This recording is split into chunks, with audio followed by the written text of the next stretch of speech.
Pretty big week for you, obviously. How have you sort of done anything different in preparation so far, or do you have to treat it as business as usual? Yeah, well, you know, I can't change from what I've been saying to the players. You know, with the league programme, it's you know, don't look too far ahead. Just concentrate on the game in front of you, and the same applies for this. Obviously, there's a lot of paraphernalia around the game that's not usually around, but you know, we've had the game on Tuesday, so we've only had a couple of days really to focus on it, and we haven't spoken about it before Tuesday, but you know, we're concentrating on it since. How are you fixed for injuries? Any new problems or anything like that? Nothing that we didn't know about. A couple of little sore ones which you clearly get from the Tuesday game, but you know, reasonably, other than the ones that we know that are long term, we've got no instant problems.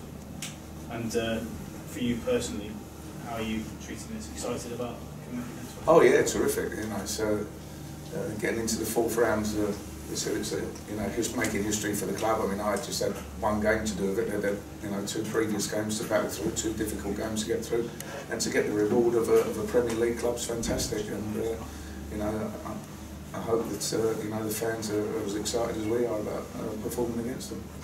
And with your obviously links to West Ham as well, links to Wimbledon, AFC, and Old Wimbledon, I mean, you know, it's obviously that's plenty for us to talk about. How is it for you? Do you put that aside, or do you manage that aside? Well, it's not something I've been thinking about apart from when I get asked about it. So you know, when I get asked about it, I've only got great memories of it. You know, I loved my time working there. You know, we had a great season getting promoted, and we were having a good season in the Premier League. So you know, I've got nothing but good memories from there. You know, the fans were terrific. Having success at Wembley in the last 5 minutes of the playoffs is a great way to do it. And you know, it's a really great time. So it's, you know, for a London club, for a London fella to have the opportunity to coach at a big club like that, it's fabulous for me. And the second time, obviously, that AFC Wimbledon played West Ham this season.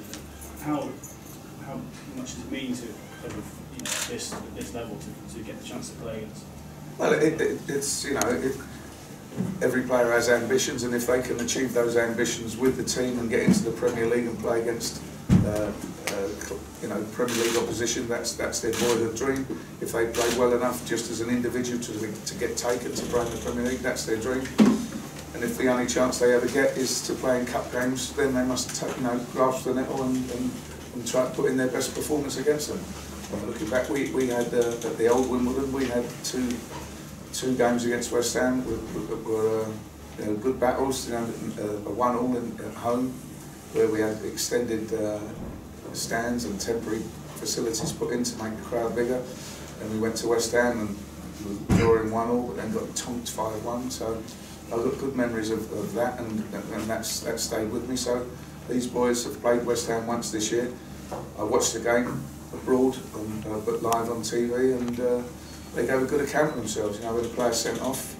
So they shouldn't be in awe of them, because they've tasted West Ham once already and didn't get the right result that night, but at least they won't be overawed by it.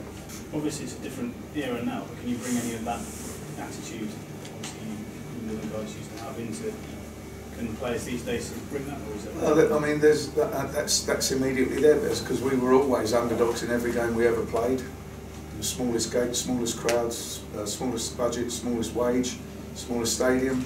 So every game we ever played was we were underdogs, even in the 4th division. So every time we went up, we had that underdog mentality, and that's just prevalent here now, because it's obvious that we're the underdogs in this. So you know, if you're the underdogs, you've got to go into the underdog game with a fight in your belly. So that's what we were doing. And you've played some nice football. Obviously, you've asked them to, you know, take teams on and that sort of thing. Will you tell them to do the same thing? Well, I think going head to head with a Premier League team, you're going to come unstuck 9 times out of 10. So, you know, there's obviously, you can't sort of go gung ho to start. You've got to keep in the game as long as you can, and when opportunities come, you need to take them. Because I've never been involved in a football match where one of the teams hasn't got an opportunity. I'm sure, I didn't see the game, but I'm sure when Man City beat Burton 9-0 the other way, I'm sure they had an opportunity at some stage. So if you can stay in the game as long as you can, when the opportunity comes, that's when you might be able to strike and pull off the upset.